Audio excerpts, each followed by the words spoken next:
Have you made a mistake in your relationship? Learn why atonement, not just apology, is the most effective way to repair them, rebuild trust, and grow stronger after a mistake. I'm Brandon the Dom. Let's dive in. All right, quickly before we get started, I sound a little abnormal. I'm getting over a cold that I caught while traveling, so I appreciate you bearing with me. Now let's talk about when you make a mistake in your relationship or your dynamic. Most likely the other person has been hurt, trust has been broken. What do you do to repair the relationship? Look, you will make mistakes. Everyone does. What matters isn't whether or not you made the mistake, it's how you respond to it. That response is going to determine your character and whether repair is even possible. There's a word that doesn't get used much, but it's exactly what we're talking about here, and that's atonement. The reconciliation or restoration of a broken relationship by making amends for wrongdoing, often through actions that satisfy justice, relieves guilt, and restores unity. Atonement moves beyond simply feeling guilty or saying sorry. It requires taking responsibility for your actions while also acknowledging your intentions, which are usually not malicious, even though they still caused harm.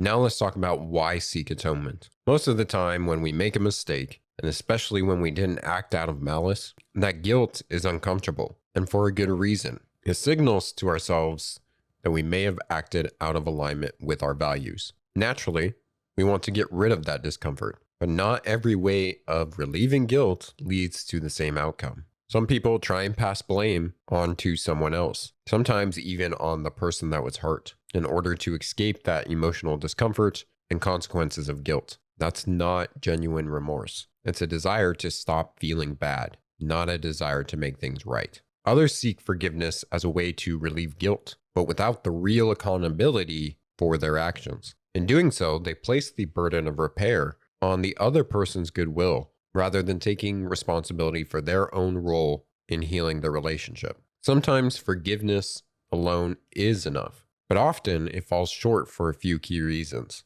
First, forgiveness relies on the other person to relieve your guilt, which is ultimately outside of your control. The only thing you can control is your own behavior. Taking responsibility for repair actually gives you more agency in resolving your guilt. The second thing is, without concrete actions to make amends, you're likely to repeat the same mistakes. And over time, the other person's goodwill will erode, turning forgiveness into resentment. What has the highest likelihood of genuine reconciliation is atonement. Atonement provides actionable steps to repair the relationship. It demonstrates sincere remorse in a way that makes forgiveness easier, and it helps prevent you from making the same mistakes in the future. Really, it's a humbling process, but an essential one. Atonement is about restoring balance, demonstrating a real understanding of the harm caused, and committing to meaningful change before resentment calcifies into a permanent rupture. So now let's talk about how to seek atonement. Step one is determine what you're sorry for. This step is actually more crucial than the atonement itself because it allows you to apologize and make amends without sacrificing yourself. It also helps you identify where you're out of integrity and reset your behavior to align with your values. And it gives you important information about the consequences for your actions and even values that you may live by that may need to change. I believe that the vast majority of people don't set out to cause harm. They're trying to meet their own needs or live according to their values, just like everyone else. This matters because when a mistake happens, people often get pulled into a quarrel about who was right and who was wrong. And both sides are going to feel justified because they were trying to get their very valid needs met or act in accordance with their own values. And both people are going to tend to believe that their experience is the most valid because they lived it, they went through it. But when a mistake is made, the contention isn't usually about who is right or who is wrong.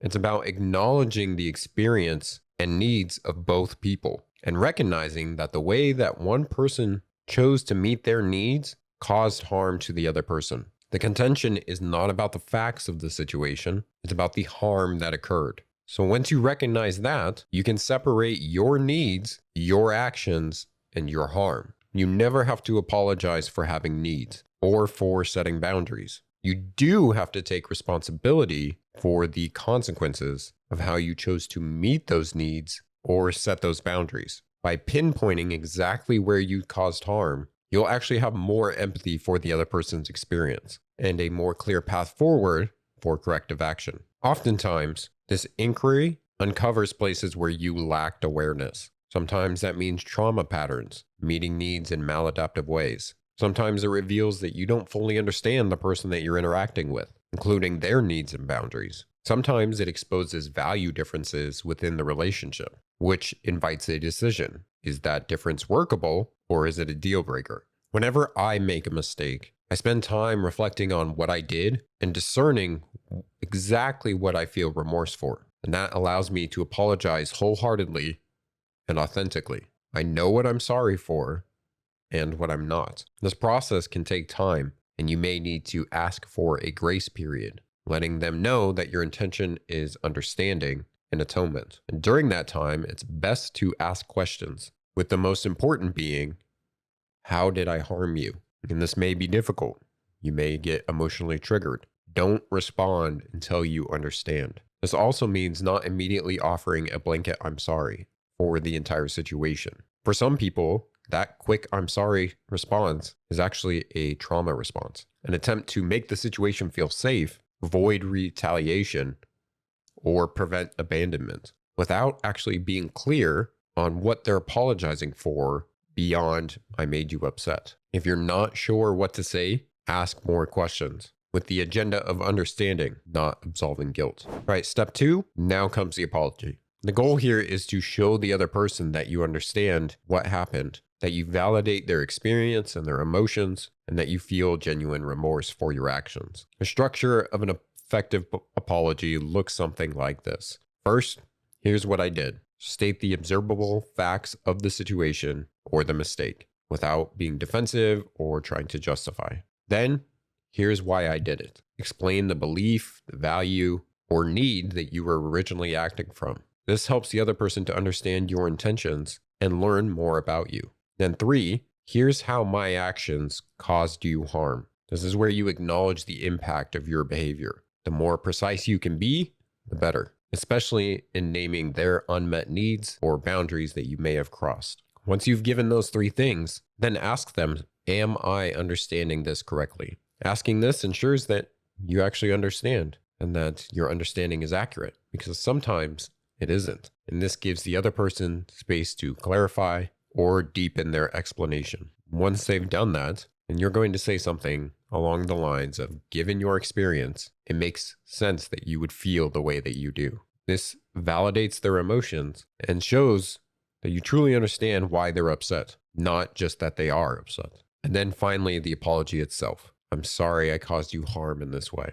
And when the apology is done in this way, it opens the door for the other person to understand you more fully and offer genuine forgiveness. For people that have a higher level of emotional maturity, it may prompt them to reflect on their own role and possibly offer an apology in return, taking responsibility for where they may have contributed to the situation, because mistakes are rarely one-sided. The other person may have not spoken up for themselves, may have neglected your needs or boundaries, or may have been triggered by your mistake and then caused harm towards you in response. So by you demonstrating remorse and vulnerability first, you create a sense of safety. And that safety makes it easier for the other person to take ownership for their part, rather than remaining defensive or resentful. Right, step 3 is the atonement. And this is the process of actively restoring the relationship. The goal here is not for the other person to get revenge through punishing you, but for them to feel that justice has been done and that trust can begin to rebuild. So the core elements of atonement are asking them what would help them to feel a sense of justice. You can offer suggestions at this point, but ultimately they're the arbiter of what repair looks like for them. The second thing is determining how this mistake will be avoided in the future. And this almost always requires action from both people. Because remember, in a relationship, you guys are on the same team and ideally want the same outcomes. And then the third is to commit to trust building actions. So once a plan is agreed upon, it has to be followed through. And repair is not just about intentions, it's about consistent, trustworthy behavior over time. And if you're curious what those trustworthy behaviors look like, I have a video on building trust in a relationship. I'll leave a link down below for that. What's most important in this process is collaboration. Both people need to speak up for their needs, desires, boundaries, and limits, because if unmet needs or unclear boundaries contributed to the mistake in the first place, then the plan going forward must actively address them. It's also critical that the atonement stays within both people's boundaries. So if somebody feels coerced into a repair process that violates their limits, resentment is likely to replace reconciliation. Of course, paying a price for your mistakes raises a very honest question. Is this relationship worth that price to you? Sometimes the answer is no, and that's okay. You can still apologize sincerely for the harm that you've done while being honest that you're unwilling or unable to meet the terms of atonement. And that may lead to the relationship dissolving. But if the mistake stemmed from a fundamental value difference or unworkable dynamics, that outcome may actually be healthier for both people. Now I want to talk about various types of atonement based on your role. So let's talk about atonement as a dom. How you respond to mistakes as a dom directly determines how much trust your submissive has in your use of power and authority. Failing to own your mistakes will make them feel unsafe. If you don't take responsibility for the harm that you caused, how can they trust that you won't abuse your power whenever it suits you best? When a dom makes a mistake, it's often a sign that leadership has faltered somewhere.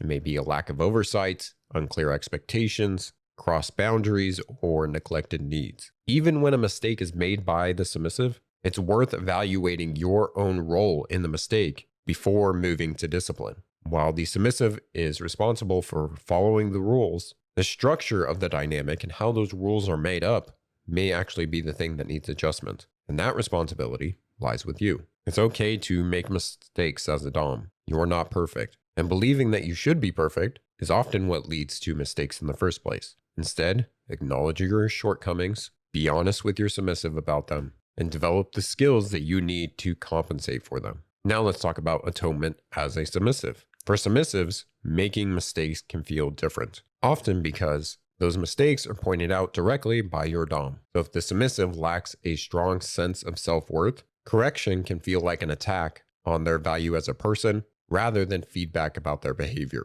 Here's the truth.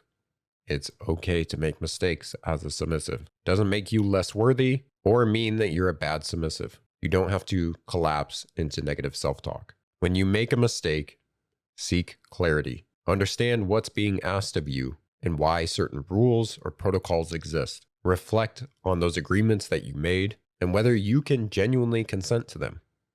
Maybe when you first consented to them, you weren't fully informed about what this expectation meant. So ask your dom for support in meeting expectations. And if your dom has made a mistake, reflect honestly about where you may have not spoken up, about your needs, desires, boundaries, or limits, because repair goes both ways. Now let's talk about atonement with yourself, because relationships are not the only place that we make mistakes. Sometimes we fail ourselves by neglecting our own needs, ignoring our intuition, or abandoning our own boundaries. Atonement with yourself may mean apologizing inwardly, offering care to yourself, and nurturing the parts of yourself that were ignored or overridden. When you do this, you often gain greater empathy for other people. You're able to meet their needs from a place of fullness rather than depletion, which is going to reduce resentment and increase compassion for them. Now let's talk about atonement in community,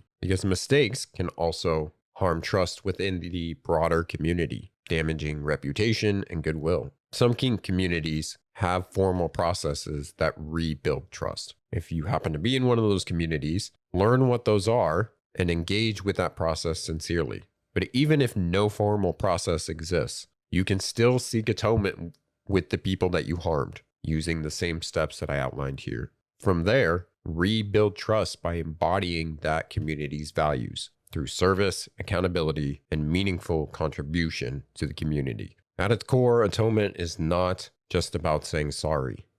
It's about making things right. Mistakes are inevitable in any relationship or dynamic. What determines the future is not whether harm has occurred, but how you respond to it once it does. And atonement goes beyond that surface level apology by turning remorse into responsibility, intention into actual action. It creates a clear, mutual plan for repair, one that honors both people's needs and values, rather than leaving healing up to time, hope, or the other person's goodwill. When it's done sincerely, atonement doesn't just repair what was broken. It often strengthens the relationship, deepens trust, and reinforces that safety. In facing your mistakes directly and making things right, you demonstrate that the relationship matters enough to you that you will grow from this rupture rather than be defined by it. Earlier, I mentioned about trust building activities. If you're curious about those, I recommend checking out this video on how to build trust in a dom-sub relationship. It's going to go into the science of trust building and actions that both the dom and submissive can do to build trust. So check out that video, and thank you so much for your time and attention.